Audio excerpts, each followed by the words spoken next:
Cuando mi nieto Mateo abrió la boca después de 4 años de silencio absoluto, lo hizo para pronunciar las 5 palabras que me arrancaron del filo de la muerte. Sus padres acababan de cerrar la puerta. Él caminó hacia mí con pasos que parecían dolerle, con los ojos brillantes de lágrimas contenidas durante toda una infancia robada. Y entonces, con una voz tan pequeña que apenas pude escucharla, susurró mientras sostenía mi muñeca con desesperación: «Abuelo, él puso algo en tu café». En ese instante comprendí que los monstruos no siempre llegan de afuera. A veces duermen en la habitación de al lado, preparan el desayuno cada mañana, y te besan en la frente antes de matarte. Si esta historia te conmueve, suscríbete al canal para conocer cómo continúa este testimonio que cambió mi vida para siempre. Me llamo Roberto Sandoval, tengo 67 años, y vivo con el peso de una verdad que ningún padre debería cargar jamás. Nací en Guadalajara, trabajé toda mi vida como maestro de primaria, me casé con Elena cuando ambos teníamos 23 años, y juntos construimos lo que creíamos era una familia honesta y unida. Tuvimos 2 hijos, Carolina, la mayor, y Marcos, 3 años menor que ella. Los criamos con los valores que nos habían enseñado nuestros propios padres, con el ejemplo del trabajo duro y la importancia de la familia por encima de todo. Nunca fuimos ricos, pero tampoco nos faltó nada esencial. Vivíamos en una casa modesta en una colonia tranquila de Zapopan, y pensábamos que eso era suficiente para construir una vida digna. Carolina siempre fue una niña complicada. Desde pequeña mostraba una ambición que a Elena le preocupaba, aunque yo intentaba verla como determinación. Quería cosas que nosotros no podíamos darle con facilidad: ropa de marca, viajes a playas exclusivas, tecnología de última generación. Cuando tenía 17 años, comenzó a salir con muchachos de familias acomodadas, y yo notaba cómo cambiaba su forma de hablarnos, como si nuestra casa humilde la avergonzara. Elena trataba de conversar con ella sobre el valor de las cosas sencillas, pero Carolina había desarrollado una coraza de indiferencia que nos mantenía a distancia. A los 25 años, Carolina conoció a Daniel Méndez en una conferencia empresarial donde ella trabajaba como asistente administrativa. Daniel provenía de una familia de comerciantes prósperos de Monterrey, con negocios en importación y propiedades en varias ciudades. Era 11 años mayor que ella, divorciado, con un hijo de su primer matrimonio al que apenas veía. Desde el principio, algo en él me generó desconfianza. Tenía esa sonrisa ensayada de las personas que han aprendido a negociar con todo, incluso con los afectos. Pero Carolina lo miraba con unos ojos brillantes que no admitían cuestionamientos. Se casaron 6 meses después de conocerse, en una ceremonia pequeña que organizaron sin consultarnos mucho. Elena lloró ese día, aunque nunca me dijo exactamente por qué. Años después entendí que las madres tienen un instinto que los padres a veces ignoramos por comodidad. Mateo nació 2 años después del matrimonio. Cuando Elena y yo lo conocimos en el hospital, sentí que ese niño traía luz a una familia que había empezado a oscurecerse. Era un bebé hermoso, de ojos grandes y curiosos, que parecía observarlo todo con una intensidad poco común para su edad. Creció rápido, hablaba con claridad desde muy pequeño, cantaba canciones infantiles todo el día, y tenía esa alegría contagiosa que solo los niños saben tener. Carolina y Daniel parecían buenos padres en apariencia. Vivían en una casa grande en una privada de Guadalajara, tenían 2 autos nuevos, y mantenían una vida social activa. Nosotros los visitábamos cada fin de semana, y Mateo corría a abrazarnos en cuanto llegábamos. Él y yo desarrollamos una conexión especial. Me llamaba Abuelito Beto, y me pedía que le contara historias de cuando yo era maestro. Elena preparaba sus galletas favoritas y le enseñaba canciones tradicionales. Esos fueron años luminosos, o al menos eso creíamos. Hace 7 años, Elena comenzó a sentirse mal.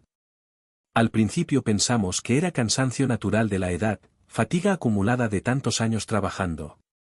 Pero los síntomas se intensificaron: mareos frecuentes, palpitaciones irregulares, debilidad que la obligaba a quedarse en cama varios días seguidos. La llevé con el cardiólogo, quien diagnosticó una arritmia cardíaca y le recetó medicamentos que debía tomar diariamente. Carolina se mostró muy preocupada, insistió en que nos mudáramos temporalmente con ellos para que pudieran cuidar de su madre. En ese momento, su preocupación me pareció genuina, incluso me emocionó ver a mi hija demostrando ese amor filial que a veces había parecido dormido. Nos mudamos a su casa cuando Mateo tenía 4 años. Él estaba feliz de tenernos allí todo el tiempo. Elena mejoraba algunos días y empeoraba otros, en un patrón que los médicos no lograban explicar del todo. Carolina preparaba sus medicamentos cada mañana, organizaba las consultas médicas, se mostraba atenta de una manera que yo no recordaba en ella desde su adolescencia. Daniel también parecía solidario, aunque siempre mantenía esa distancia cortés que caracterizaba su manera de relacionarse con nosotros. Marcos, mi hijo menor, llamaba seguido desde Querétaro, donde vivía con su esposa e hijos, pero sus visitas eran cada vez más espaciadas. Decía que el trabajo no le permitía viajar con frecuencia, aunque yo sospechaba que había otras razones que prefería no expresar. Durante ese tiempo, algo extraño comenzó a suceder con Mateo. El niño que había sido pura alegría y palabras comenzó a volverse silencioso. Al principio pensamos que era timidez, una fase normal del desarrollo. Pero el silencio se profundizó hasta convertirse en mutismo total. Dejó de responder cuando le hablábamos, dejó de pedir cosas, dejó de cantar sus canciones. Sus ojos grandes seguían observándolo todo, pero su boca permanecía cerrada como sellada por un pacto invisible. Carolina y Daniel entraron en pánico. Lo llevaron con pediatras, neurólogos, psiquiatras infantiles.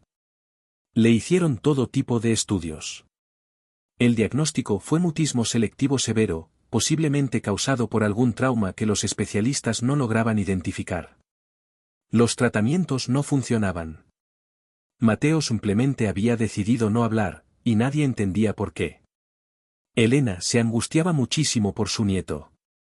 A pesar de su propia enfermedad, pasaba horas sentada junto a él, acariciándole el cabello, cantándole bajito, esperando alguna reacción verbal que nunca llegaba. Yo intentaba jugar con él, contarle historias, hacer cualquier cosa que pudiera romper ese silencio. Pero Mateo solo me miraba con esos ojos profundos, y yo sentía que había algo más en esa mirada, algo que no podía descifrar. A veces lo sorprendía observándome con una intensidad perturbadora, como si estuviera estudiando cada uno de mis movimientos, cada gesto de mi cara. Cuando yo volteaba a verlo directamente, él desviaba la mirada rápidamente y seguía con sus juguetes en silencio. La salud de Elena continuó deteriorándose. Los episodios cardíacos eran cada vez más frecuentes y severos. Carolina insistía en que su madre tomara religiosamente sus medicamentos, y yo agradecía esa dedicación filial, sin sospechar nada. Una madrugada de hace 3 años, Elena sufrió un paro cardíaco masivo. Los paramédicos llegaron rápido, pero no pudieron hacer nada. Mi esposa de 44 años de matrimonio murió en mi abrazo, en la habitación que compartíamos en casa de nuestra hija.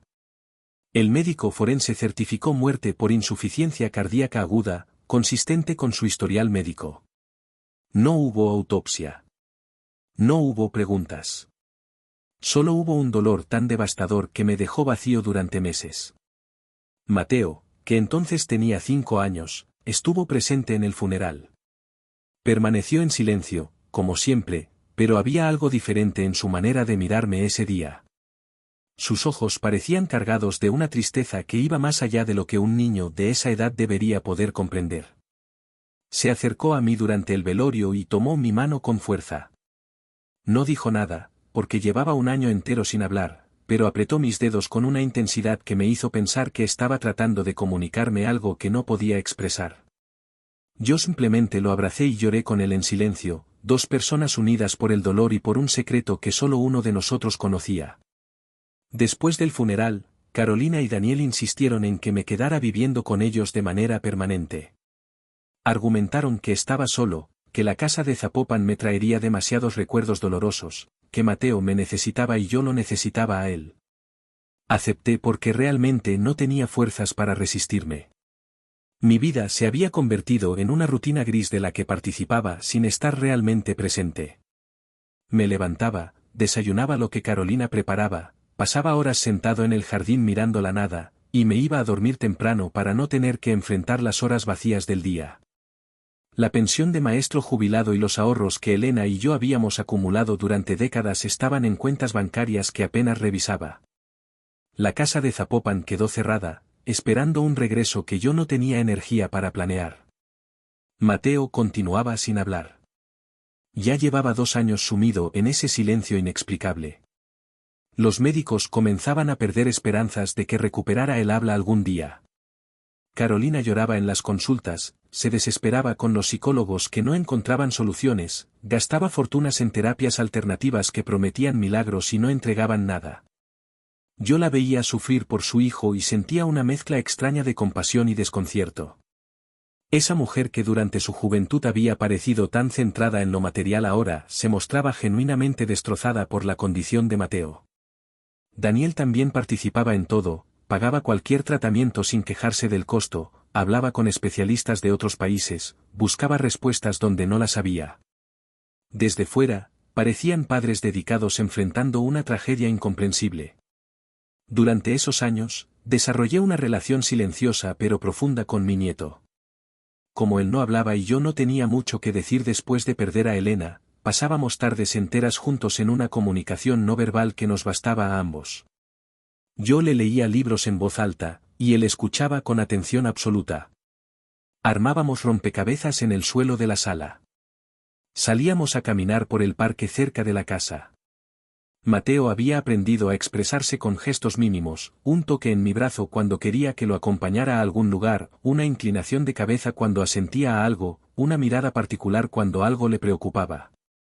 Pero seguía observándome con esa intensidad perturbadora que nunca logré descifrar. A veces lo descubría mirándome desde el otro extremo de la habitación, estudiándome de una manera que no correspondía a un niño de 6 o 7 años. Cuando nuestras miradas se cruzaban, él desviaba los ojos rápidamente y se concentraba en sus juguetes con una deliberación que parecía ensayada. Mi hijo Marcos visitaba cada 3 o 4 meses. Sus visitas siempre parecían apresuradas, llenas de miradas hacia el reloj y comentarios sobre todo lo que tenía que hacer en Querétaro. Notaba que él y Carolina tenían conversaciones privadas de las que yo quedaba excluido. En un par de ocasiones los escuché hablar en voz baja sobre documentos y propiedades y simplificar las cosas, pero cuando yo entraba a la habitación, cambiaban de tema abruptamente. Pensé que tal vez estaban organizando algo relacionado con la casa de Zapopan, y no le di mayor importancia. Estaba demasiado sumido en mi propia tristeza como para preocuparme por asuntos prácticos. Daniel trabajaba desde casa varias veces por semana. Tenía una oficina en el segundo piso donde pasaba horas en videollamadas y revisando documentos de sus negocios. Era un hombre metódico, que mantenía todo en su lugar, que controlaba cada detalle de la casa y de las finanzas familiares. Carolina había dejado de trabajar después de que Mateo dejara de hablar, dedicándose completamente a atender al niño y a mí. Cocinaba, limpiaba, organizaba las citas médicas de ambos, manejaba todo con una eficiencia que me recordaba a Elena, aunque sin su calidez. A veces yo intentaba ayudar en la casa, pero Carolina insistía en que descansara, que ya había trabajado suficiente durante mi vida, que ahora me tocaba ser cuidado. En retrospectiva, me doy cuenta de que me estaban aislando suavemente, convirtiéndome en un ser pasivo que dependía completamente de ellos para todo. Una tarde, hace aproximadamente 1 año, Daniel me llamó a su oficina. Me pidió que firmara unos documentos que, según explicó, eran para organizar mejor el patrimonio familiar y facilitar las cosas en caso de cualquier emergencia. Me mostró papeles llenos de términos legales que no entendía completamente. Hablaba de transferencias de propiedades, de cuentas mancomunadas, de nombramientos de beneficiarios. Yo lo miraba confundido, sin comprender realmente qué estaba firmando. Daniel usaba ese tono paciente y profesional de quien está acostumbrado a cerrar negocios. Me aseguraba que era solo por precaución, que no cambiaba nada en realidad, que solo facilitaba los trámites legales que siempre son complicados en México. Carolina entró en ese momento y reforzó el mensaje de su esposo. Me dijo con una sonrisa tranquilizadora que era lo mejor para todos, especialmente para Mateo, que él quedara protegido sin importar qué pasara. Tomé la pluma, pero algo me detuvo. Por primera vez en años, sentí que mi mente se despejaba de la neblina del duelo. Miré esos documentos y me di cuenta de que estaba a punto de firmar algo que no comprendía, presionado por personas que, aunque eran mi familia, me trataban como si yo fuera incapaz de tomar mis propias decisiones. Les dije que quería que mi abogado revisara todo antes de firmar cualquier cosa. El cambio en el ambiente fue inmediato. Daniel mantuvo la sonrisa, pero sus ojos se endurecieron. Carolina soltó una risa nerviosa y comentó que yo siempre había sido desconfiado, que ellos solo querían ayudar. Insistieron un poco más, pero yo me mantuve firme. Finalmente aceptaron, aunque noté que intercambiaron una mirada que no supe interpretar en ese momento. Guardé los documentos sin firmar y bajé a la sala, sintiendo una incomodidad creciente que no lograba explicarme. Esa noche no pude dormir. Repasaba mentalmente los últimos 3 años. La muerte súbita de Elena a pesar de los tratamientos. La insistencia de Carolina y Daniel en que viviera con ellos. El aislamiento gradual de mi vida anterior. Los documentos que querían que firmara sin darme tiempo para revisarlos. Por primera vez me permití pensar lo impensable, ¿y si había algo más detrás de todo esto? Sacudí la cabeza, avergonzado de mí mismo. Eran mi hija y mi yerno. Me habían cuidado durante años. Pensar mal de ellos era una traición, producto de mi propia paranoia y soledad. Decidí que al día siguiente llamaría a mi abogado, revisaríamos los documentos con calma, y probablemente descubriría que todo era legítimo y que yo había reaccionado exageradamente. Los días siguientes fueron extraños. Carolina y Daniel se mostraban especialmente atentos conmigo, preguntándome constantemente cómo me sentía, si necesitaba algo, si estaba cómodo. Preparaban mis comidas favoritas, me compraban libros nuevos, se aseguraban de que no me faltara nada. Pero había algo forzado en toda esa amabilidad, como si estuvieran siguiendo un guión. Mateo, por su parte, me observaba más intensamente que nunca. Lo sorprendí varias veces mirándome fijamente desde el otro lado del comedor, con una expresión que solo puedo describir como angustia contenida.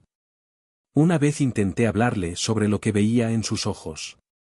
Me arrodillé frente a él y le dije suavemente que si algo lo preocupaba, podía encontrar alguna manera de comunicármelo, que yo siempre estaría ahí para protegerlo.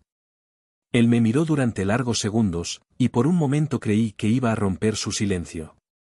Pero entonces bajó la mirada y se alejó despacio, dejándome con la sensación de haber estado a punto de descubrir algo crucial. El jueves pasado por la tarde, todo cambió. Carolina y Daniel me informaron que necesitaban salir urgentemente. Había un problema con unos trámites bancarios relacionados con la herencia de Elena, documentos que debían firmar en persona antes de que cerrara la ventanilla legal. Les pareció extraño que me dieran tantos detalles, como si necesitaran justificar demasiado una salida simple. Carolina preparó café antes de irse, algo que rara vez hacía. Se acercó con una sonrisa y me dijo con ternura, «Papá, te ves cansado hoy. Te preparé tu café como te gusta, con un poquito de canela, igual que lo hacía mamá». Dejó la taza humeante en la mesita de centro, junto a mi sillón favorito. Me besó en la frente y salió detrás de Daniel, quien cargaba un portafolios de cuero. Me dijeron que volverían en 1 hora aproximadamente. Mateo se quedó conmigo, sentado en el suelo cerca de la ventana, jugando con unos bloques de construcción en silencio. Me acomodé en mi sillón, encendí la televisión en el canal de noticias que veía todas las tardes, y tomé la taza de café. El aroma era delicioso, exactamente como Elena lo preparaba durante todos nuestros años juntos. Me lo llevé a los labios, estaba a punto de dar el primer sorbo cuando sentí una presión fuerte y fría en mi muñeca. Era la mano de Mateo, apretando con una fuerza desesperada que contrastaba con su tamaño pequeño. Bajé la taza y lo miré confundido. Él estaba pálido, temblando, con los ojos enormes llenos de lágrimas que amenazaban con desbordarse. Me miraba con una intensidad que me atravesó el pecho. Y entonces, después de 4 años de silencio absoluto, mi nieto abrió la boca y pronunció las palabras que detuvieron mi corazón durante varios segundos. Su voz salió ronca, desusada, como si las cuerdas vocales hubieran olvidado su función después de tanto tiempo inmóviles. Pero las palabras fueron claras, aterradoras en su simplicidad. «Abuelo, él puso algo en tu café. No lo tomes. Van a matarte hoy». La taza se resbaló de mis dedos entumecidos y se estrelló contra el suelo de cerámica, derramando el líquido oscuro que formó un charco irregular a mis pies. Los pedazos de porcelana se esparcieron como evidencia de un crimen que todavía no lograba procesar. Mateo comenzó a llorar, sollozos profundos que sacudían todo su cuerpecito de 8 años. Me arrodillé frente a él, temblando tanto como él, incapaz de articular palabra durante varios segundos interminables. Finalmente logré susurrar: Mateo, hijo, ¿estás hablando? Después de tanto tiempo, ¿cómo? Mi voz se quebraba, dividida entre el shock de escucharlo después de 4 años y el horror de lo que acababa de decir. Él asintió con la cabeza, las lágrimas corriendo por sus mejillas. Se limpió la cara con el dorso de la mano y me miró directamente, con una madurez en los ojos que no correspondía a su edad. Cuando volvió a hablar, lo hizo con una voz temblorosa pero firme, como si hubiera ensayado estas palabras durante años. Me dijo: siempre pude hablar, abuelito. Nunca perdí la voz. Mentí a todos durante 4 años. Les mentí a mis papás, a los doctores, a ti. Fingí que no podía hablar porque era la única forma de mantenerme seguro y de protegerte. Hizo una pausa, luchando por controlar el llanto. Pero ya no puedo quedarme callado. Si no hablo ahora, te van a matar esta tarde, igual que mataron a la abuelita hace 3 años. Y yo no voy a dejar que eso pase, aunque me cueste todo. El mundo dejó de tener sentido en ese momento. Me senté en el suelo, sin importarme el café derramado que empapaba mi pantalón. Mateo se sentó frente a mí y comenzó a contarme una historia que ningún niño de 8 años debería saber, y mucho menos haber vivido. Habló durante casi 40 minutos, en voz baja, mirándome a los ojos, reconstruyendo 4 años de silencio premeditado que había utilizado como escudo y como arma. Cada palabra que pronunciaba era un cuchillo que atravesaba capas de negación, de amor familiar, de todo lo que yo había creído sobre mi propia vida. Todo comenzó una madrugada cuando Mateo tenía 4 años recién cumplidos. Se despertó con sed y bajó las escaleras en silencio para tomar agua de la cocina. Era alrededor de las 2 de la mañana. Al pasar junto al estudio de Daniel, escuchó voces bajas. Reconoció las voces de sus padres conversando de una manera que le llamó la atención, un tono conspirativo que le hizo detenerse. El niño iba a entrar para pedir su agua, pero algo en la intensidad de esas voces lo hizo quedarse quieto detrás de la puerta entreabierta.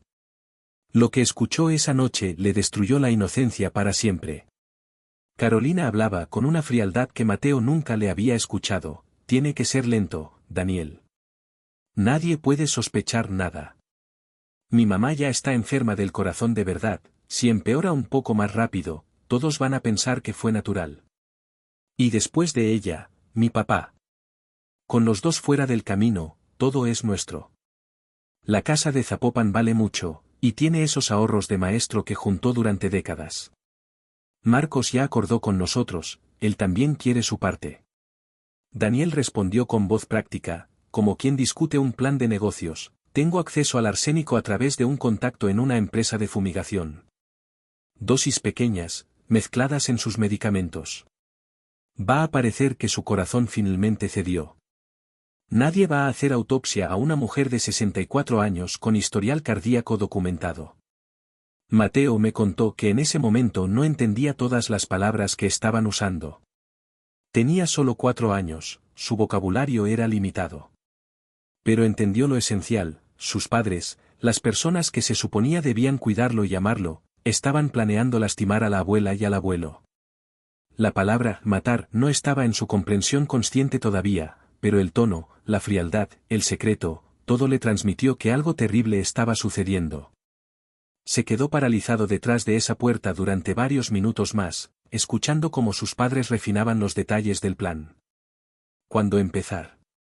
¿Cómo evitar sospechas? ¿Qué hacer con los cuerpos después?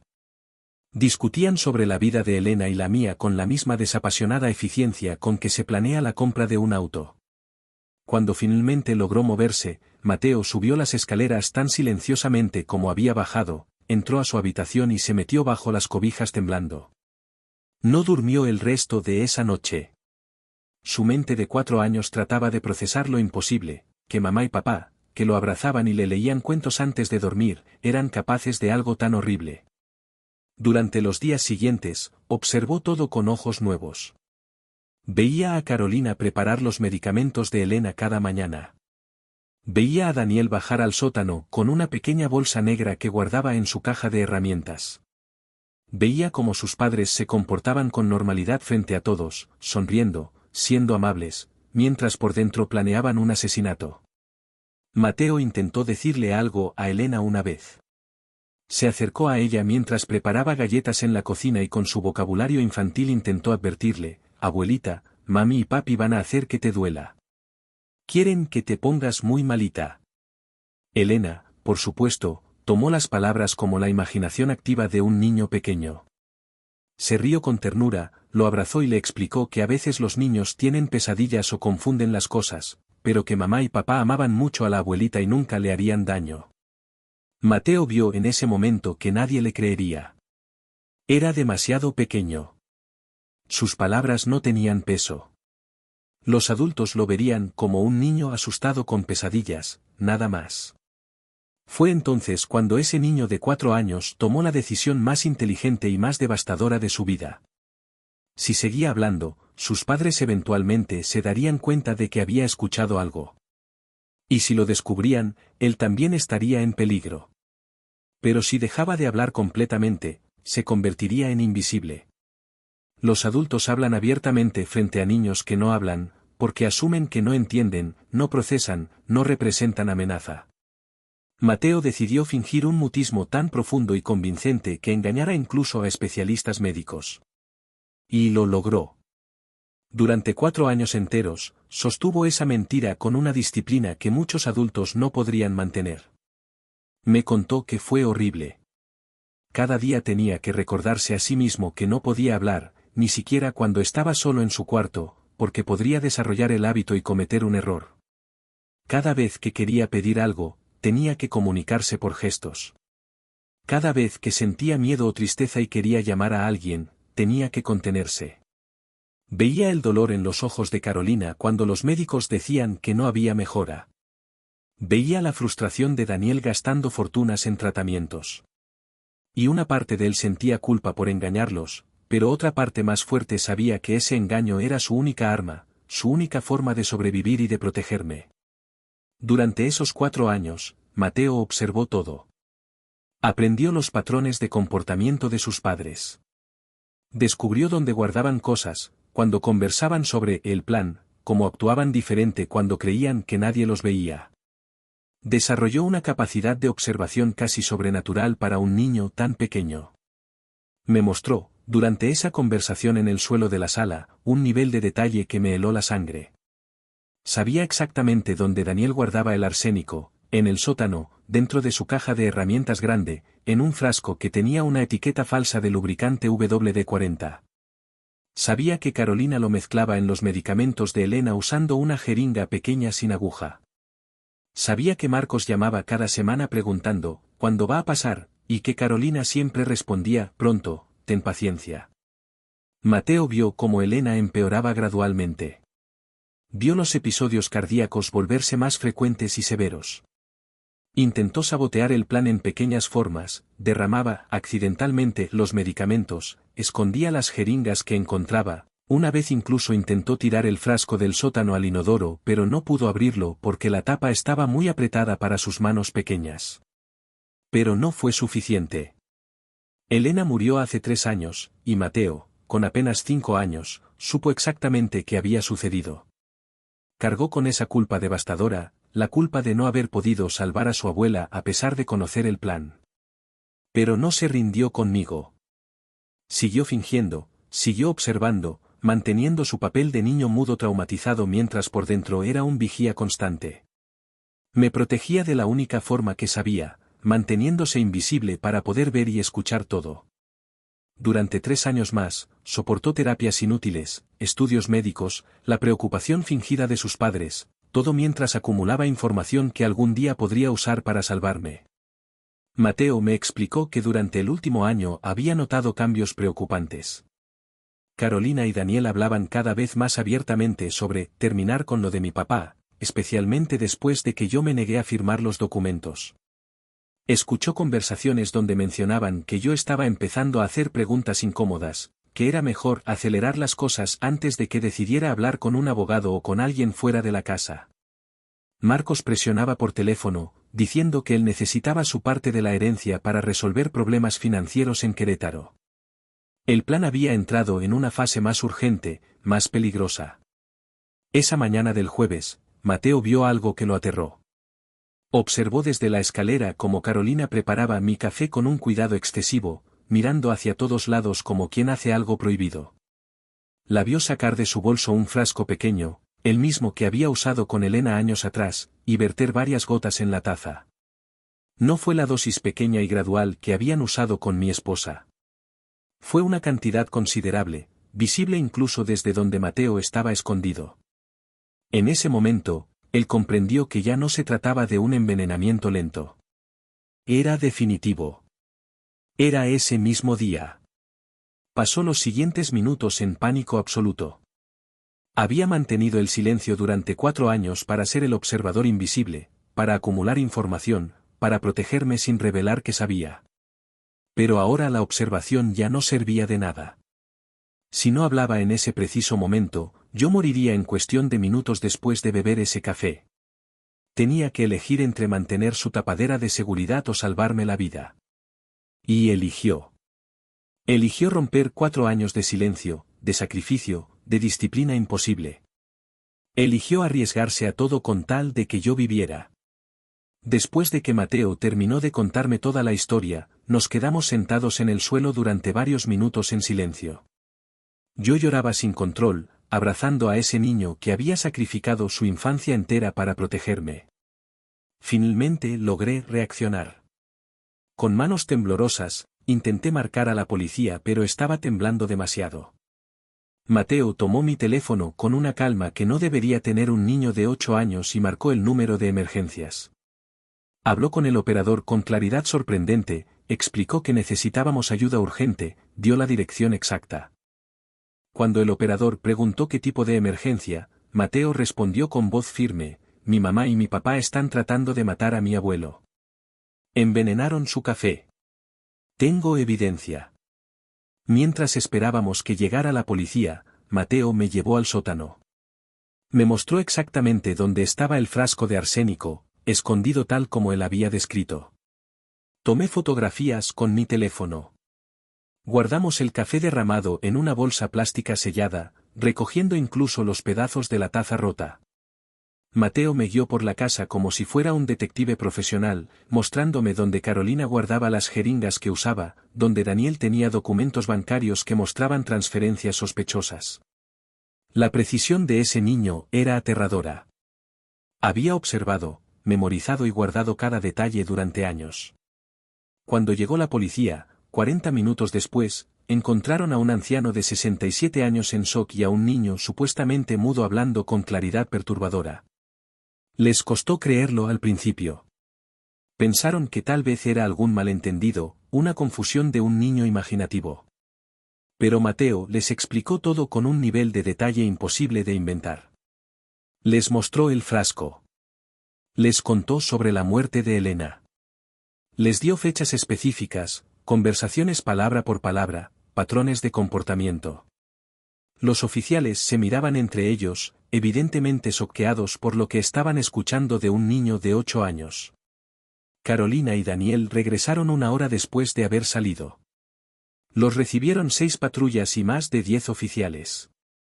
Recuerdo perfectamente la expresión en sus rostros cuando entraron y vieron la escena. Primero confusión, después comprensión, finalmente terror absoluto. Carolina miró a Mateo, que estaba de pie junto a mí, y su cara se transformó por completo. Abrió la boca, pero no salieron palabras durante varios segundos. Finalmente balbuceó: Mateo, tú, estás hablando, ¿cómo es posible? Mateo la miró directamente a los ojos, con una madurez devastadora, y respondió con voz clara y firme: siempre pude hablar, mamá. Dejé de hacerlo para que ustedes no supieran que los escuché planeando matar a la abuelita cuando yo tenía 4 años. Fingí durante 4 años completos para poder salvar al abuelo de ustedes. Vi cómo el rostro de Carolina pasaba del shock a la comprensión y finalmente al terror puro. En ese momento ella entendió la magnitud de lo que había sucedido. Su propio hijo la había engañado durante 4 años enteros. Los había observado, estudiado, acumulado evidencia, y había esperado pacientemente el momento correcto para destruirlos. Daniel intentó negarlo todo, levantó la voz acusando a Mateo de ser un niño confundido, de haber inventado fantasías por su condición psicológica. Pero los oficiales ya habían encontrado el frasco de arsénico exactamente donde Mateo dijo que estaría. Ya habían recogido el café derramado. Ya habían tomado fotografías de las jeringas, de los documentos. Carolina se derrumbó y comenzó a llorar, repitiendo una y otra vez, lo siento, no queríamos que llegara tan lejos. Daniel la hizo callar bruscamente, pero ya era demasiado tarde. Esas palabras fueron suficientes para que los oficiales los arrestaran de inmediato. Los días siguientes fueron un torbellino de pesadilla burocrática. Análisis toxicológicos confirmaron arsénico en dosis letal en el café. Las autoridades forenses ordenaron exhumar el cuerpo de Elena. El resultado confirmó niveles altos de arsénico acumulado en tejidos y cabello, consistente con envenenamiento gradual durante meses. Investigaron mis cuentas bancarias y descubrieron intentos de transferencias no autorizadas que habían sido bloqueadas por el banco debido a montos sospechosos. Rastrearon las comunicaciones telefónicas entre Carolina, Daniel y Marcos. Encontraron mensajes de texto explícitos sobre el plan, sobre acelerar las cosas, sobre dividir la herencia. Había evidencia abrumadora. El Ministerio Público construyó un caso sólido con facilidad escalofriante. Tenían el testimonio detallado de Mateo, quien a sus 8 años demostró una memoria y capacidad de observación que asombraron a psicólogos forenses. Tenían evidencia física del arsénico. Tenían la exhumación de Elena confirmando asesinato. Tenían comunicaciones escritas entre los 3 conspiradores. Tenían los documentos que habían intentado que yo firmara, claramente diseñados para transferirles todo mi patrimonio. Carolina y Daniel confesaron parcialmente, todavía en shock por haber sido descubiertos por su propio hijo. Marcos fue arrestado 4 días después, cuando intentaba cruzar la frontera hacia Estados Unidos con una maleta llena de efectivo y documentos falsos. En su teléfono encontraron toda la evidencia adicional que necesitaban, conversaciones donde él presionaba a Carolina para terminar el trabajo, donde calculaban exactamente cuánto le correspondería de la herencia, donde discutían sobre vender la casa de Zapopan inmediatamente después de mi muerte para dividir las ganancias. Mi propio hijo, al que había criado con amor y sacrificio, había financiado parcialmente mi asesinato planeado porque necesitaba dinero para cubrir deudas de juego que había acumulado en Querétaro. El juicio fue público y devastador. Los medios de comunicación lo cubrieron extensamente. Niño de 8 años fingió mutismo durante 4 años para proteger a su abuelo de sus propios padres asesinos. Los psicólogos forenses que testificaron quedaron fascinados y horrorizados. Explicaron que lo que Mateo había hecho requería un nivel de inteligencia emocional, autocontrol y pensamiento estratégico extraordinario. Habló sobre el trauma psicológico profundo que ese niño había sufrido, sacrificó su propia identidad, vivió en una mentira constante, cargó solo con el conocimiento de un asesinato y la anticipación de otro, todo mientras mantenía una fachada perfecta que engañó a especialistas médicos durante años. Carolina fue sentenciada a 35 años de prisión por asesinato premeditado de Elena y tentativa de asesinato de mi persona. Daniel recibió 40 años por ser el ejecutor directo del envenenamiento. Marcos, como cómplice financiero y conspirador, recibió 28 años. Los 3 pasarán la mayor parte del resto de sus vidas en prisión. Durante el juicio, Carolina intentó hablar conmigo varias veces. Lloraba, pedía perdón, decía que el dinero los había cegado, que nunca imaginó que llegarían tan lejos. Yo no pude mirarla. La mujer a la que había criado, que había sido mi pequeña, había asesinado a mi esposa y planeado matarme por dinero. No había palabras suficientes para ese tipo de traición. Han pasado 2 años desde el juicio. Mateo tiene ahora 10 años y vivimos juntos en una casa nueva que compré en un barrio tranquilo de Tlaquepaque, lejos de todo lo que nos recuerde aquella pesadilla. Vendí la casa de Zapopan y la casa donde vivíamos con Carolina y Daniel. Con ese dinero y mis ahorros, me aseguré de que Mateo y yo tuviéramos seguridad financiera para el resto de nuestras vidas. Pero el dinero no puede comprar lo que realmente necesitamos, la sanación de las heridas invisibles que llevamos.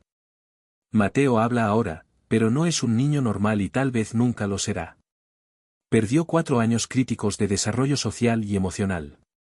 No sabe jugar como los otros niños de su edad porque pasó demasiado tiempo observando adultos, pensando como adulto, cargando responsabilidades de adulto. Cuando lo inscribí en una escuela nueva, los maestros notaron inmediatamente que algo era diferente. Se sienta solo en los recreos, observando a los demás niños jugar sin participar. No entiende sus juegos, sus bromas, sus preocupaciones infantiles. Ha vivido experiencias que lo han envejecido prematuramente por dentro. Las noches son las peores. Mateo tiene pesadillas casi todas las noches.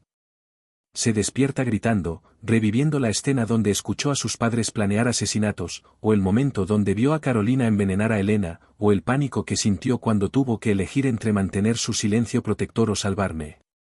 Muchas madrugadas entro a su habitación y lo encuentro despierto, sentado en la cama, temblando. Me siento junto a él, lo abrazo, y esperamos juntos a que amanezca. No hay palabras que puedan consolar ese tipo de trauma.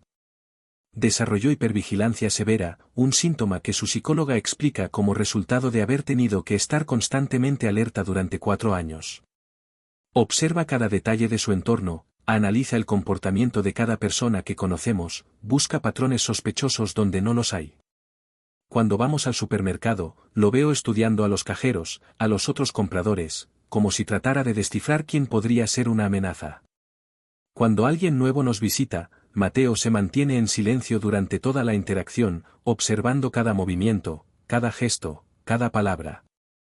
Es agotador para él vivir en ese estado de alerta constante, pero no puede apagarlo. Su cerebro fue entrenado durante años a detectar peligros, y no sabe cómo relajarse. La confianza es otro problema enorme. Mateo no confía en nadie fácilmente, y cuando digo nadie, me refiero incluso a mí en algunos momentos. Su psicóloga explica que cuando los principales cuidadores de un niño resultan ser peligrosos, ese niño desarrolla problemas profundos de apego. Hay días en que Mateo me pregunta de repente, «Abuelito, ¿tú me harías daño?». Y tengo que asegurarle una y otra vez que jamás le haría daño, que lo amo más que a nada en el mundo, que puede confiar en mí. Pero veo en sus ojos que parte de él todavía duda. Ha aprendido que las personas que se supone deben amarte pueden ser las más peligrosas. Esa lección es devastadora para un niño. Asistimos a terapia psicológica intensiva 4 veces por semana. Mateo trabaja con una especialista en trauma infantil que está ayudándolo lentamente a procesar todo lo que vivió. Hacen ejercicios de arte terapia, donde Mateo dibuja sus sentimientos porque a veces las palabras no son suficientes. Sus dibujos son perturbadores, figuras oscuras sin rostro, casas en llamas, un niño pequeño escondido detrás de puertas mientras sombras amenazan desde el otro lado. La terapeuta los guarda todos en una carpeta que documenta su viaje de sanación.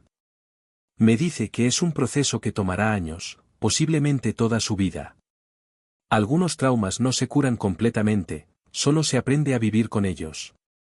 Hay días en que Mateo no habla nada, y cuando eso sucede, entro en pánico absoluto pensando que ha vuelto al mutismo. Pero su terapeuta me explicó que ahora es diferente. Antes, el silencio era una prisión que él mismo se había impuesto para sobrevivir. Ahora, cuando elige no hablar, es precisamente eso, una elección. Algunos días su mente está demasiado cansada, demasiado abrumada, y necesita el silencio como refugio. Está reaprendiendo que el silencio puede ser paz y no solo supervivencia. Que puede elegir cuándo hablar y cuándo callar, sin que esa decisión tenga consecuencias de vida o muerte. Estoy intentando enseñarle a ser niño nuevamente, pero es difícil porque yo mismo no sé cómo. Compro juguetes que los niños de su edad disfrutan, pero él los mira con indiferencia. Pongo películas infantiles, pero se aburre porque ha visto demasiada realidad oscura como para entretenerse con fantasías simples. Intento llevarlo a parques, a lugares donde otros niños juegan, esperando que algo despierte en él el deseo de participar. A veces funciona brevemente. Lo veo intentar correr detrás de una pelota, o trepar en los juegos, y por un momento parece casi normal. Pero entonces se detiene, se sienta apartado, y vuelve a observar en lugar de participar. Lo que más me destruye es la culpa que Mateo carga. Hace unos meses, en una sesión particularmente difícil con su terapeuta, él finalmente verbalizó algo que había estado guardando. Me miró con lágrimas en los ojos y me dijo: «Abuelito, yo no pude salvar a la abuelita. Vi lo que le hacían y traté de detenerlo, pero era muy chiquito, muy tonto. Ella murió por mi culpa. Tenía 4 años y no fui lo suficientemente inteligente para salvarla. Pero contigo fue diferente. Ya tenía 8. Ya era más grande, más listo. No iba a dejar que te pasara lo mismo. Prefería que ellos me descubrieran y me mataran antes que perderte a ti también». Un niño de 10 años cargando la culpa por la muerte de su abuela. Un niño que estuvo dispuesto a morir para salvarme. Cuando dijo esas palabras, algo dentro de mí se rompió completamente. Lo abracé y lloré con una intensidad que asustó incluso a la terapeuta. Le repetía una y otra vez que no era su culpa, que él era solo un bebé de 4 años, que hizo más de lo que cualquier adulto habría hecho en su situación. Pero sé que mis palabras no penetran completamente. Esa culpa está enraizada en lo más profundo de su ser, y va a tomar años, quizás décadas, para que pueda empezar a perdonarse a sí mismo por algo de lo que nunca fue responsable. Carolina me escribe cartas desde la prisión. Las primeras las leí. Estaban llenas de disculpas, de explicaciones sobre cómo la ambición los cegó, sobre cómo el dinero se convirtió en una obsesión que los llevó a lo impensable. Hablaba sobre cómo había sido una buena madre al principio, sobre cómo amaba a Mateo de verdad, sobre cómo nunca imaginó que su hijo los estaría observando esa madrugada hace 6 años. Pedía que le permitiera ver a Mateo, aunque fuera una vez, para explicarle, para pedirle perdón directamente. Dejé de leer sus cartas después de la 5ª. No hay explicación suficiente para lo que hizo. No hay perdón que yo pueda dar. Y definitivamente no voy a exponer a Mateo a esa mujer nuevamente. Marcos también intentó contactarme una vez desde la cárcel, a través de su abogado. Quería que yo declarara a su favor en una apelación, diciendo que él no había participado activamente en los asesinatos, que solo había prestado dinero sin saber completamente para qué lo usarían. Me negué. Las evidencias mostraban claramente que él sabía todo, que presionaba constantemente para que se apuraran, que había calculado exactamente cuánto dinero obtendría cuando yo muriera. Mi hijo, que había jugado en mi regazo cuando era pequeño, que yo había llevado a la escuela cada mañana durante años, que se graduó con honores mientras yo lloraba de orgullo, ese mismo hijo había pagado por mi asesinato. No hay redención posible para esa traición. Pero a pesar de todo el dolor, del trauma, de las noches sin dormir, hay momentos de luz. Hace 2 semanas, Mateo se rió por primera vez en meses. Estábamos viendo una película animada y algo genuinamente le pareció gracioso. Su risa salió espontánea, sin pensarlo, y cuando se dio cuenta de que estaba riendo, me miró sorprendido, como si hubiera olvidado que podía hacer ese sonido. Esos momentos son pequeñas victorias que celebro internamente. Cada vez que sonríe sin forzarlo, cada vez que juega aunque sea por 5 minutos sin estar hipervigilante, cada noche que duerme sin pesadillas, son pasos minúsculos hacia la sanación. Su terapeuta dice que Mateo es increíblemente resiliente. A pesar de todo lo que vivió, no se quebró completamente. Hay una fortaleza en él que es admirable y a la vez triste, porque ningún niño debería necesitar ser tan fuerte. Me dice que con años de terapia, con un ambiente seguro y amoroso, Mateo tiene posibilidad de llevar una vida relativamente normal eventualmente. Nunca será completamente normal, las cicatrices son demasiado profundas para eso, pero puede aprender a funcionar, a encontrar felicidad en pequeñas cosas, a construir relaciones saludables eventualmente. Es un camino largo que apenas estamos comenzando. Yo también estoy en terapia. Procesando la traición de mis propios hijos. Procesando la culpa de no haber visto las señales. procesando el dolor de haber perdido a Elena de esa manera horrible, sabiendo que yo dormía en la misma casa mientras la envenenaban lentamente. Mi terapeuta me recuerda constantemente que yo no tenía forma de saber, que Carolina y Daniel eran expertos manipuladores, que nadie habría sospechado. Pero la culpa persiste. Debí proteger mejor a Elena. Debí cuestionar más cosas. Debí ver que algo estaba mal. Mateo me salvó la vida, pero el costo fue su infancia entera. Sacrificó 4 años de su desarrollo, de su felicidad, de su inocencia, para protegerme. Un niño de 4 años tomando decisiones imposibles de supervivencia. Un niño de 8 años eligiendo finalmente romper su silencio aunque significara exponer su secreto más peligroso. Ahora es mi turno de hacer todo lo posible para devolverle aunque sea una fracción de lo que él me dio. Mi responsabilidad es crear un espacio donde él pueda sanar, donde pueda aprender que el mundo no siempre es peligroso, donde pueda finalmente ser solo Mateo, no el observador silencioso, no el protector imposible, solo un niño que merece ser feliz. Cada día es un desafío. Cada día trae nuevos miedos, nuevos retrocesos, nuevas revelaciones dolorosas. Pero también trae momentos pequeños de progreso. Y me aferro a esos momentos como evidencia de que la sanación es posible, aunque lenta y difícil. Mateo no es el héroe perfecto de las películas. Es un niño profundamente herido que hizo lo imposible para sobrevivir y para salvarme. Y ahora, paso cada día intentando darle lo que él me dio, una oportunidad de vivir de verdad. Esta historia no tiene un final feliz tradicional. No podemos retroceder y deshacer el daño. Elena sigue muerta. Mateo sigue traumatizado. Yo sigo viviendo con la traición de mis propios hijos. Pero hay algo que hemos ganado, la verdad. Esa verdad dolorosa pero liberadora de saber quiénes éramos realmente como familia, de entender que el amor no siempre es suficiente para protegernos de la codicia y la maldad. Y en medio de toda esa oscuridad, hay una luz pequeña pero persistente, el amor puro que Mateo me demostró al estar dispuesto a sacrificarlo todo por salvarme. Cuando miro hacia atrás a esa tarde de hace 2 años, cuando esa taza de café se estrelló contra el suelo y escuché la voz de Mateo después de 4 años de silencio, me doy cuenta de que ese fue el momento en que ambos comenzamos a salvarnos mutuamente. Él me salvó de la muerte física, pero yo ahora tengo la oportunidad de ayudarlo a salvar su vida emocional. Y mientras tengamos eso, mientras nos tengamos el uno al otro, hay esperanza. No la esperanza fácil de los finales felices instantáneos, sino la esperanza difícil y honesta de que podemos sobrevivir incluso a las traiciones más devastadoras, y que el amor verdadero, aunque doloroso y complicado, siempre vale la pena protegerlo. Hoy es sábado, y como cada fin de semana desde hace 6 meses, Mateo y yo vamos al mercado de Tlaquepaque. Es parte de la rutina que su terapeuta nos recomendó establecer, actividades predecibles, seguras, que le ayuden a reconstruir la confianza en el mundo. Caminamos despacio entre los puestos de frutas y verduras, y yo lo dejo elegir lo que quiere comer durante la semana. Es un ejercicio simple de autonomía, de permitirle tomar decisiones sin consecuencias graves, algo que nunca pudo hacer durante aquellos 4 años donde cada decisión podía significar vida o muerte.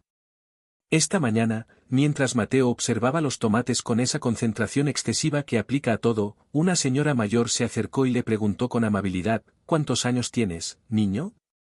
Mateo se tensó inmediatamente, su cuerpo entero se puso rígido.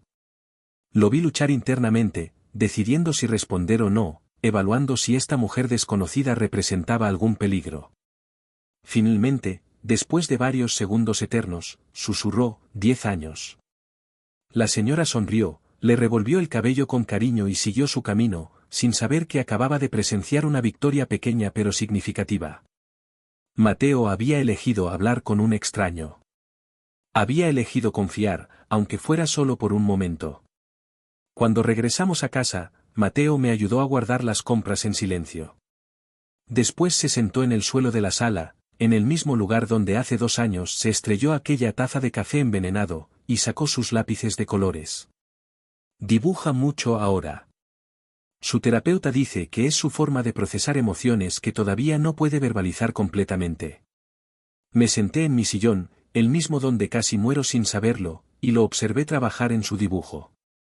Esta vez no era una de sus imágenes oscuras habituales. Estaba dibujando el mercado que acabábamos de visitar, con colores brillantes y figuras que casi parecían felices. Abuelito, dijo de repente, sin levantar la vista de su dibujo, ¿crees que algún día voy a ser normal? Su voz sonaba cansada, más vieja de lo que cualquier niño de 10 años debería sonar. Dejé el periódico que estaba fingiendo leer y me incliné hacia adelante, eligiendo mis palabras con cuidado. Creo que normal es una palabra complicada, Mateo. Tú viviste cosas que la mayoría de las personas nunca vivirán. Eso te cambió, te marcó. Pero eso no significa que no puedas ser feliz, que no puedas tener una vida buena y llena de cosas hermosas. Solo significa que tu camino va a ser diferente al de otros niños. Él asintió lentamente, como si estuviera procesando la información con esa seriedad característica suya. A veces extraño como era antes, dijo después de un momento. Cuando tenía 4 años y no sabía nada. Cuando pensaba que mamá y papá eran buenos. Cuando la vida era simple. Se le quebró la voz al final, y tuve que tragarme mis propias lágrimas para poder responderle. Yo también extraño esa inocencia para ti, hijo. Daría cualquier cosa por devolvértela. Pero lo que tú hiciste con esa inocencia perdida fue extraordinario. La usaste para proteger a alguien que amabas. Y eso dice más sobre tu carácter que cualquier cosa que tus padres hayan hecho. No respondió, pero vi como sus hombros se relajaban un poco. Continuó dibujando, y yo volví a mi periódico, dejando que el silencio confortable nos envolviera. Estos momentos de paz son raros y preciosos, y he aprendido a valorarlos sin intentar llenarlos con palabras innecesarias. Por las tardes, cuando Mateo hace su tarea escolar, yo me siento en la mesa de la cocina con él, revisando mis propios papeles. Estoy escribiendo todo lo que sucedió, un testimonio completo que algún día, cuando Mateo sea mayor, podrá leer y entender completamente. Su terapeuta sugirió que podría ser útil para él tener un registro objetivo de los eventos, algo que pueda consultar cuando su propia memoria se vuelva confusa o cuando dude de sus recuerdos. La memoria es traicionera, especialmente con traumas infantiles, y quiero que él tenga algo sólido a que aferrarse cuando necesite validación de que todo realmente sucedió de la manera que él recuerda. Escribir ha sido terapéutico también para mí. Me obliga a enfrentar cada detalle doloroso, a no esconderme detrás de la negación o la minimización. He llenado ya 3 cuadernos gruesos con letra pequeña, documentando desde los primeros años de Carolina hasta el día del juicio. A veces Mateo me ve escribir y pregunta qué estoy haciendo. Le explico que estoy guardando nuestra historia, la verdad completa, para que nunca se pierda ni se distorsione. Él asiente con aprobación, como si entendiera la importancia de mantener registro de la verdad cuando tantas personas intentaron esconderla durante tanto tiempo. La escuela sigue siendo difícil para Mateo. Su maestra, la señora Hernández, es una mujer paciente que conoce su historia y hace su mejor esfuerzo por integrarlo. Pero los otros niños notan que es diferente. No lo molestan directamente, la escuela tiene políticas estrictas contra el acoso, pero tampoco lo incluyen en sus juegos. Lo he visto durante los recreos, cuando voy a recogerlo, sentado solo bajo un árbol, observando a los demás correr y gritar. Una parte de mí quiere intervenir, forzar alguna conexión, pero su terapeuta me ha advertido contra eso. Mateo necesita aprender a socializar a su propio ritmo, sin presión. Forzarlo solo aumentaría su ansiedad. Hace 3 semanas sucedió algo inesperado. Un niño nuevo llegó a la clase de Mateo, un chico llamado Santiago que se había mudado desde Oaxaca con su familia. Santiago también era callado, también se sentaba solo, también tenía esa mirada de alguien que ha visto más de lo que debería. Durante varios días, Mateo y Santiago se observaron mutuamente desde distancias seguras, como 2 animales heridos evaluándose. Finalmente, un día vi cómo Mateo se acercaba despacio a Santiago y se sentaba a su lado bajo el árbol. No hablaron. Solo se sentaron juntos en silencio, compartiendo ese espacio. Al día siguiente hicieron lo mismo. Y al siguiente. Cuando le pregunté a Mateo sobre Santiago, se encogió de hombros y dijo, él entiende que a veces uno no quiere hablar. No me hace preguntas. Solo está ahí. Era la descripción más simple de amistad que había escuchado, y también la más honesta. La señora Hernández me comentó después que había visto a los dos niños comenzar a interactuar un poco más, compartiendo crayones durante las clases de arte, sentándose juntos durante el almuerzo. No era una amistad típica de niños de 10 años, llena de energía y juegos ruidosos. Era algo más tranquilo, más profundo, construido sobre el entendimiento mutuo del dolor. Pero era algo, y eso me daba esperanza. Las pesadillas de Mateo continúan, aunque su frecuencia ha disminuido ligeramente. Ahora suceden 3 o 4 veces por semana en lugar de todas las noches. Cuando lo escucho gritar, corro a su habitación y lo encuentro sudando, temblando, a veces todavía atrapado en el sueño. Lo despierto suavemente, lo abrazo hasta que su respiración se normaliza, y nos quedamos sentados en su cama mientras le cuento historias de cuando yo era niño, historias simples y seguras que no tienen finales terribles. Historias sobre cómo aprendí a andar en bicicleta, sobre la vez que mi padre me llevó a pescar y no atrapamos nada pero nos reímos todo el día, sobre cuando Elena y yo nos conocimos en una feria del pueblo y ella ganó un oso de peluche que guardó hasta el día de su muerte. Elena. Han pasado casi 5 años desde su muerte, pero el dolor permanece fresco de una manera diferente ahora que sé la verdad. Ya no puedo recordarla sin pensar en cómo sufrió, en cómo fue traicionada por su propia hija. Visitamos su tumba cada mes, Mateo y yo. Le llevamos flores frescas y nos sentamos junto a su lápida. Yo le hablo en voz alta, contándole sobre nuestras vidas, sobre cómo Mateo está progresando, sobre los pequeños momentos de luz que encontramos. Mateo permanece en silencio durante estas visitas, pero sé que está procesando a su manera. Después de nuestra última visita, mientras caminábamos de regreso al coche, me dijo, «Abuelito, ¿crees que la abuelita me perdona por no haberla salvado?» Me detuve en seco, me arrodillé frente a él y tomé su cara entre mis manos. «Mateo, escúchame bien. Tu abuelita te amaba más que a nada en el mundo. Si ella supiera lo que tú intentaste hacer con solo 4 años, lo que cargaste todos estos años, estaría increíblemente orgullosa de ti. No hay nada que perdonar porque tú no hiciste nada malo. Los únicos culpables son los adultos que traicionaron nuestra confianza.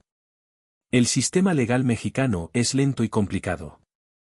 Aunque Carolina, Daniel y Marcos fueron sentenciados hace 2 años, todavía hay apelaciones en proceso, audiencias constantes donde tengo que testificar una y otra vez sobre los mismos hechos dolorosos.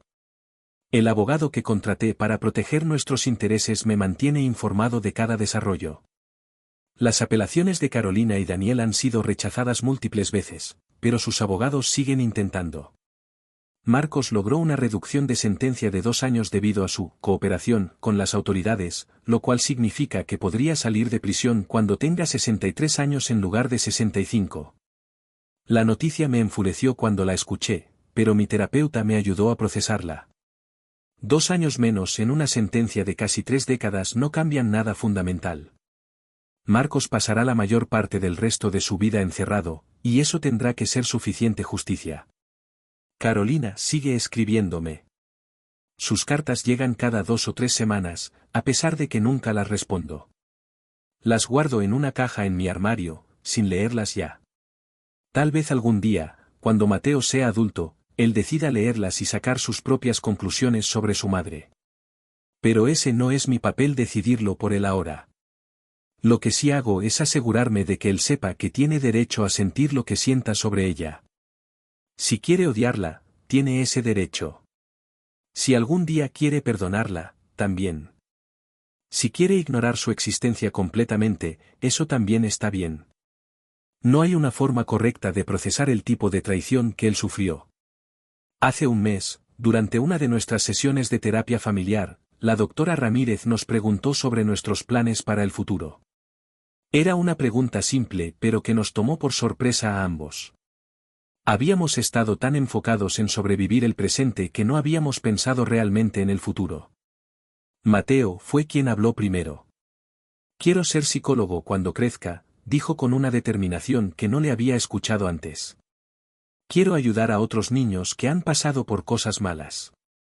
Quiero que sepan que no están solos.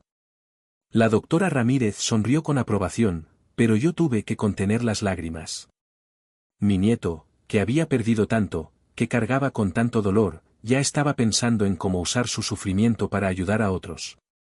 Yo también he estado pensando en el futuro de maneras que no había considerado antes. Tengo 69 años ahora, y aunque gozo de buena salud, soy consciente de mi mortalidad de una forma que no lo era antes de que intentaran matarme. He actualizado mi testamento con un abogado diferente, uno que no tiene ninguna conexión con mi familia. Todo lo que tengo irá para Mateo, pero estructurado en un fideicomiso que no podrá acceder completamente hasta que tenga 30 años. Mientras tanto, habrá un administrador independiente que manejará los fondos para su educación, terapia y necesidades básicas. He establecido también un fondo específico para su tratamiento psicológico de por vida si lo necesita. El dinero que casi me cuesta la vida ahora servirá para ayudar a sanar al único miembro de mi familia que realmente lo merece. He pensado mucho en las señales que no vi, en los momentos donde pude haber intervenido si hubiera estado más atento. Elena empeorando tan rápido. Carolina siendo inusualmente atenta. Daniel con esa sonrisa que nunca llegaba a sus ojos. Mateo observándome con esa intensidad perturbadora. Todas las piezas estaban ahí, pero yo estaba demasiado ciego por el amor familiar, demasiado confiado en que la sangre significaba lealtad. Esa ingenuidad casi me mata, pero también me enseñó una lección brutal: la familia no es definida por la sangre sino por el amor genuino y el sacrificio mutuo. Carolina y Marcos compartían mi sangre, pero no eran mi familia real. Mateo, quien sacrificó 4 años de su infancia para protegerme, él es mi familia verdadera. Los fines de semana, cuando el tiempo lo permite, Mateo y yo salimos a caminar por el bosque de la primavera. Son caminatas largas y silenciosas, con Mateo ocasionalmente señalando pájaros o plantas que le parecen interesantes. No hablamos mucho durante estas caminatas, pero hay una conexión profunda en ese silencio compartido. Él ya no necesita hablar constantemente para demostrar que puede hacerlo. Ha encontrado un balance entre el silencio y la palabra, usando cada uno cuando lo necesita en lugar de cuando se lo imponen. Durante una de estas caminatas recientes, nos sentamos junto a un arroyo pequeño a descansar. Mateo recogió piedras y las lanzaba al agua, observando los círculos concéntricos expandirse. Después de varios minutos, habló sin mirarme: a veces pienso en cómo habría sido mi vida si no hubiera bajado esas escaleras aquella noche. Si me hubiera quedado dormido en lugar de ir por agua. Si no hubiera escuchado lo que escuché. Se detuvo, lanzó otra piedra. ¿Crees que las cosas pasan por una razón, abuelito? Era una pregunta imposible, del tipo que los adultos pasamos vidas enteras tratando de responder sin éxito. Pero le debía honestidad. No lo sé, Mateo. A veces pienso que sí, que todo tiene un propósito que no podemos ver en el momento. Otras veces pienso que las cosas simplemente suceden, y lo único que podemos controlar es cómo respondemos a ellas. Lo que sí sé es que tú respondiste con un coraje y una inteligencia extraordinarios. Convertiste algo horrible en algo que finalmente salvó una vida y llevó a la justicia a 3 personas malas. Eso tiene que significar algo. Mateo asintió lentamente, lanzó una última piedra y se levantó. Continuamos nuestra caminata en silencio, pero noté que sus hombros estaban un poco menos tensos, su paso un poco más ligero. Son estos pequeños momentos de alivio los que acumulo como evidencia de que estamos avanzando, aunque sea milímetro a milímetro. La comunidad donde vivimos ahora es pequeña y cercana. Los vecinos conocen nuestra historia, es imposible mantenerla en secreto cuando los medios la cubrieron tan extensivamente. Pero han sido respetuosos, manteniendo su distancia pero también mostrando apoyo cuando lo necesitamos. La señora Pérez, que vive 3 casas más abajo, ocasionalmente nos trae tamales caseros. El señor Gutiérrez, que tiene una ferretería en la esquina, siempre saluda a Mateo con amabilidad pero sin hacer preguntas invasivas. Es el tipo de apoyo comunitario silencioso que necesitamos, presencia sin presión. He aprendido a vivir con la ausencia de Carolina y Marcos de una manera que nunca pensé posible. Durante los primeros meses después de su arresto, había momentos donde olvidaba lo que habían hecho y pensaba en llamarlos para contarles algo. El hábito de décadas es difícil de romper. Pero gradualmente, esos impulsos se han desvanecido. He hecho mi duelo por los hijos que pensé que tenía, y he aceptado la realidad de quienes realmente eran. No hay reconciliación posible. No hay perdón que pueda dar que no sería una traición a Elena y a Mateo. He cerrado esa puerta para siempre. Mateo me preguntó una vez si yo extrañaba a Carolina y Marcos. Le respondí con la verdad, extraño a las personas que pensé que eran. Extraño a la hija e hijo que existían en mi imaginación. Pero las personas reales que intentaron matarnos, a esas no las extraño. A esas las desprecio con cada fibra de mi ser. Asintió, pareciendo entender la distinción. Yo también, dijo simplemente. A veces extraño a mi mamá de antes de saber. Pero la mamá real, la que envenenó a la abuelita, a esa la odio. Era la primera vez que verbalizaba ese odio tan directamente, y su terapeuta después me explicó que era un paso importante en su procesamiento del trauma. Mirando hacia adelante, sé que el camino será largo. Mateo tiene solo 10 años. Le quedan 8 años antes de ser legalmente adulto, y décadas más antes de que pueda realmente sanar de todo esto, si es que eso es posible. Yo estaré aquí tanto tiempo como me lo permita la vida. He dejado instrucciones detalladas con mi abogado sobre qué sucederá con Mateo si yo muero antes de que él sea adulto. Hay un tutor designado, un primo lejano de Elena que es buena persona y ha expresado disposición de cuidar de Mateo si fuera necesario.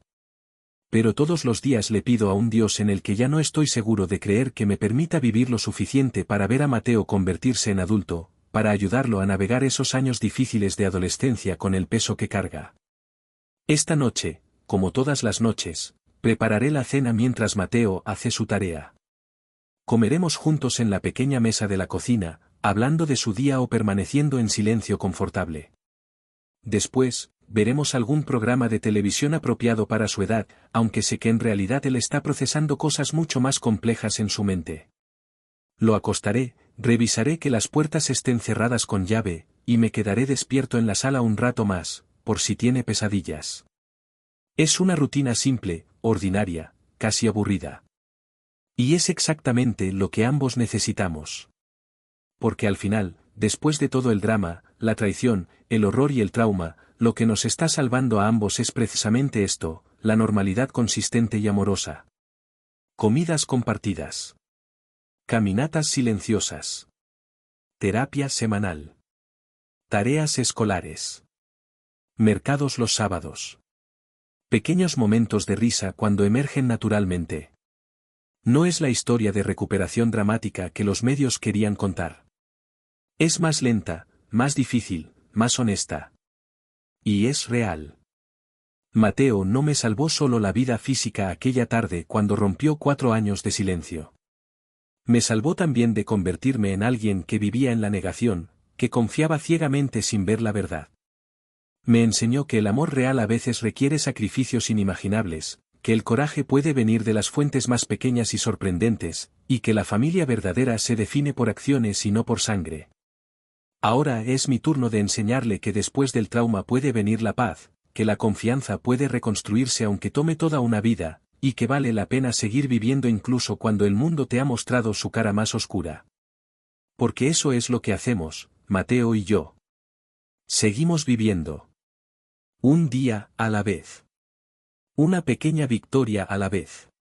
Construyendo algo nuevo de las ruinas de lo que perdimos. No es perfecto. No es fácil. Pero es nuestro, y es suficiente.